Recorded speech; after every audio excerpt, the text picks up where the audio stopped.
look away from the train wreck. You can blame it on the tech or the disrespect. If you play better, button check. Button check. What is up, Butt Check family? Welcome back to yet again a beautiful day. The weekend is here. Well, it's almost over, but hope you guys are enjoying it. We got them chapters down below, and of course, that sub button is right there. Thank you guys for taking the time to help the channel grow. We got so much to talk about, so without further ado, ladies and gents, let's go. All right, now into them first set of FGC hating them one and doners buttons that need to be checked. All right, so if you play online, hell, if you play games period, you know that a lot of times now that they got the options, right, whether you can run it back or not, a lot of people will just play one set, right? They'll play one match and then they'll dip. Whether they win or whether they lose, for whatever reason, they'll play that one and they'll leave. And now it seems like the boiling point has reached its limit. FGC is pissed. Let's talk about it. All right, starting right here with somebody by the name of Millie at Lady Gravano. I'll put their information down, check them out. They started it off right here, right, saying, I don't understand why people get so upset when people one and done. Who are you to tell me what to do in a game that I bought with my own money? Emergencies also exist. So dramatic for what? All right, and they posted that obviously just the other day. Well, FGC responding saying, it's not the one and done, it's the hypocrisy of players complaining about people who one and doneing, but they do it themselves, right? Others are like, it's a quitter's mentality. If the connection was good, you should run the set, full stop. And it continues right here with people saying, for me, it depends on who won. If you beat someone's ass so bad they quit, it puts a smile on my face. But when someone quits on me, it gets under my skin like nothing else, which I obviously can relate. Others add saying, y'all know for a fact, you didn't one and done because of an emergency. You did it because you wanted to. No one is telling you what to do. Just say your, Just say your little P word for ducking the rematch. At least be honest about it. I spent my money on the game and I can do whatever I want. Obviously, taking a shot at that first post, right? Damascus answered this saying, for most one and doners, people who do it all the time because they're scared to lose points. Also, no one can tell you how to enjoy a game, but if your enjoyment is to actually avoid opponents who can beat me, it fully annoys people. Just play the game, right? Gets a little deeper right here with some saying, yeah, for the one and doneing, it's annoying, but why is everybody running to Twitter every time it happens? Somebody responds to that saying, to expose the motherfuckers? I don't know, give it a thought.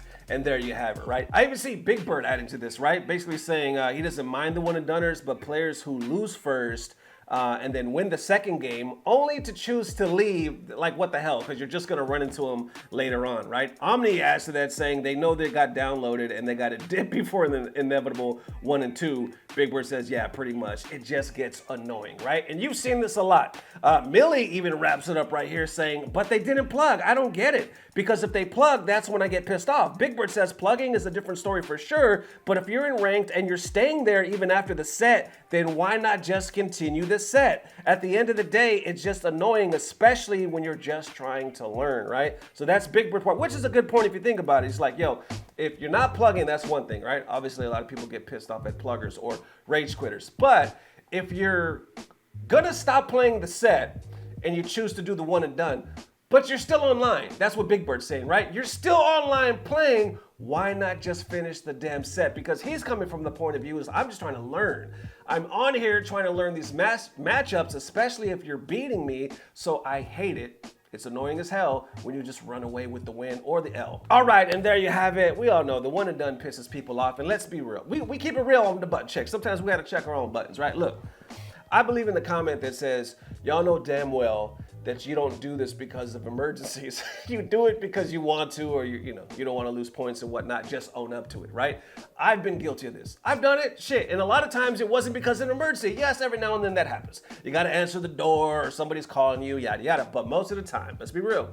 Most of the time it's because you finally win one and you don't want to take the gamble and lose points or fucking hurt your ego, so you fucking dip, right? You dip with what little pride you had left. I've done it, right? Now, is it the way to go? No, it's not the way to go. But the only other time I've done it is if I'm playing somebody and I'm annoyed as hell at the way they're playing, you know what I'm saying? So I'll leave because I'm like, you know what? I don't even want to entertain this shit anymore. Now, can it be considered a form of rage quitting? Possibly, right? Because ultimately, pluggers are rage quitting. They dip because they're just unhappy with the consequence. But when you play online when you go to that character select and you enter the ring with somebody, technically that's an unwritten rule. That's a handshake, right? It's a metaphorical handshake. Look, we're about to run this set and see it into the end, right? Whether it's the best of 3 and whatnot. So technically, is you being a little bitch? I guess ultimately that's my question that I'm asking y'all. Is you being a little bitch to do the one and done? How y'all feeling? Let me know. All right, next up for the next level EVO buttons, right? With Maximilian and the general manager of the Hadou, right? Doing an interview, kind of breaking down some questions, buttons that need to be checked. Shit, that was a long title. All right, let's go ahead and unpack this. And real quick, I want to give a shout out to the Patreons. No, not the latest members that joined. We do that at the end of the video, just the Patreon in general. Thank you guys, man. It's down below if you guys want to join and support. Button check that way. We're definitely reaching our goals to help us do this full time. Also, we got more giveaways coming up, and we just created a page called the Button Check Family on Facebook. So if you happen to be on there, link down below. Literally, we're just shooting the shit. We're gonna start streaming soon. Basically, just talking and get to know each other. Thank you guys for the love. All right, now let's go ahead and check these EVO buttons. So it starts right here with Chris at Kid Liquid, right? Information right there. So he just posted an interesting tweet, right? I believe he got this clip, if I'm not mistaken, either from somewhere from Max doing it, right? So he was doing an interview with the Hadou, who's the general manager at EVO. They were talking about the new changes. If you don't know, this year's EVO is gonna be fucking crazy. Probably one of the biggest, if not the biggest one yet. And we all know that's an amazing thing because last year was the biggest and it blew all the numbers away, right? I'll put their information down below. Definitely check them out and check out this full video. I'll see if I can find the link because we're just gonna watch a small clip. Let's go. Play, right? Yeah, so when we hit finals this year, all the games are actually going to be on main stage. For a while now at Mandalay Bay, you've had the convention finals and the arena experience. For sure. This time, every game in the lineup hits that arena experience because we're building an arena in the convention center. Raised stadium seating, comprehensive audio and lighting, the entire presentation that was at Michelob Ultra Arena. We're even flying an LED ribbon around the back so it still has that same look. Wow. Wow. So wait, so like building the stadium seating similar to how the stadium kind of was at the Mandalay Bay, just like literally in the middle of the convention center? So by the grace of Formula One racing being in Vegas now, there is a large amount of infrastructure in Nevada dedicated to raised platform seating, which we now have access to because in between Formula One races, it's still sitting in Nevada. So those vendors being present means we can now rent that gear. Galaxy brain. Literal galaxy brain. So the same viewing experience is just going to be going down in that same the West Hall, right? Still planning on tweaking the view experience a bit. It's not going to be a perfect 1-1 translation because it is a different space. But in terms of, can we have raised seating? Check. That's Can we have awesome. even more floor seating spread out wide like the old Bally's experience where it's not just here's your 4 rows at the arena. Can we get 8? Can we get 10? Yes. Yeah. Can we have some open walk areas? Can we have something maybe resembling the return of the box? Possibly. There's a bunch of things in here that I'm pretty excited about being able to bring from multiple eras of EVO into one show space. All right. There you have it. Now look, FGC is responding. They're saying they decided that it would be cheaper to build an arena than to rent one. Who would even consider that as an option? Very impressive. Some are like, this is crazy, I love it. Or, oh, this is sick. I am constantly impressed by the EVO team, and yo, I agree. Now, let's go back to what Hadou was saying. I agree with the confusion that Max was having because he was like, wait, so it's going to be there? And I don't think, bless his heart, I don't think the Hadou literally knew what Max was trying to say, because when he rephrased it, said, let me just say this. There's a particular, vendors and whatnot, and we got infrastructure buildings and we have access to it. Then directly after that, Max was like, oh, Galaxy Brain. Because he was almost saying like, I still kind of don't get it. I'm not going to directly say it because I got a little picture, but I still kind of, you didn't really answer my question is what the hell I'm trying to say. That's what I'm trying to say. You know what I'm saying? Because he was like, trying to picture it. How are you going to get the raised seating? We know when it was in the general hall, right? And then on like Sunday, they closed the hall and then they had it at the arena. Well, now they're saying even the hall is going to be open on Sunday, which is great. I don't know why they didn't do that sooner because people start to go home on Saturday. I can't even talk. Saturday night. It's fucking kind of sad because when you go to EVO, you fly in. Usually it starts Friday, right? So you fly in early Friday morning or Thursday night. I usually get there Thursday night, right?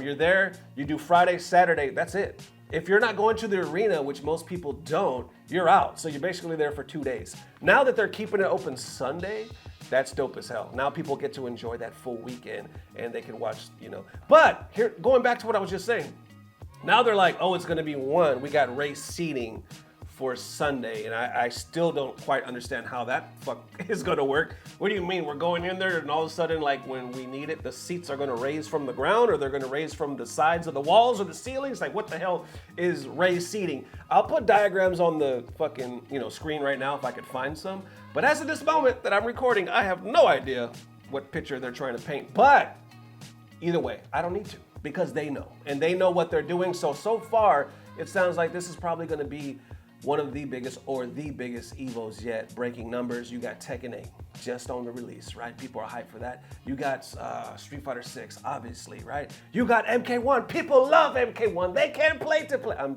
kidding, I'm bullshit. Y'all know I'm playing. Anyway, you got dope ass games. You got Third Strike. People are going like, first of all, they're surprised as hell. Then they're like, let's go. Let's fucking go. We are excited for Third Strike to be back in the EVO lineup. Either way, it seems hype as hell. Race seating, things are changing. EVO is definitely fucking mainstream. I mean, it always has been as far as like what we have. It's our Super Bowl, you know what I'm saying? And what I mean by that is it's always been the biggest things that we've had, right? It's our Super Bowl. And by the way, today is the fucking Super Bowl, right? And you know I'm rooting for them San Francisco 49ers. Of course I am. I'm from the Bay. I was born in the Bay. I live in Texas now, but I'm from originally California, born and raised. So you know I gotta go for them damn Niners. I was raised in the era. Jerry Rice, Roger Craig, Steve Young, Joe Montana. Love the 49ers. And I know some of you are probably throwing shit at the screen right now, but either way, hope you guys have a good Super Bowl Sunday. And what y'all think about these EVO buttons? Let me know. If it is one more again, definitely let me know how you guys are feeling. Thank you guys for everything. Like I said, big shout out to the Patreons, everybody that just added or just joined the Button Check family page on Facebook. We started with 0 yesterday. Now we have like, I think it's 170 or something like that. So hey, it's just a great place for us to come together to talk. The difference is right there, we'll basically be talking about news and just talking to each other. The Patreon basically gets to see the videos first or behind the scene footage, or also they get personalized videos, ads here on Button Check or shout outs and whatnot. That's basically the difference. Either way, if you want to just hang out with the Button Check fam and support Button Check, it's all good. Thank you guys so much. And real quick, the sponsor that I showed on Friday, right, which was Magic Spoon, I want to thank them. But just so you guys know, just a quick heads up, you're going to be seeing them 2 more times this month. They actually said, we don't want to just sponsor you once, we want to sponsor you for the whole month. Praise God, thank you Jesus. You know what I'm saying? So just so y'all know, heads up, you're going to see that commercial that I showed on Friday at least 2 more times through the span of the month. Don't worry, I'm not going to oversaturate the channel or anything like that. So those of you that get down with it, thank you for the love. And if you don't, just simply fast forward. Either way, thank you guys for everything. We will see you soon. If not tomorrow, definitely the next day. And as always, I don't know what it is, but I know it's about to get better. Love y'all forever. Peace. Blah, blah, blah. Subscribe. Raised stadium seating, comprehensive audio and lighting, the entire presentation that was at Michelob Ultra Arena. We're even flying an LED ribbon around the back so it still has that same look. Wow. So wait, so Large amount of infrastructure in Nevada dedicated to raised platform seating, which we now have access to because in between Formula One races, it's still sitting in Nevada. So those vendors being present means we can now rent that gear. galaxy brain, literal galaxy brain. So the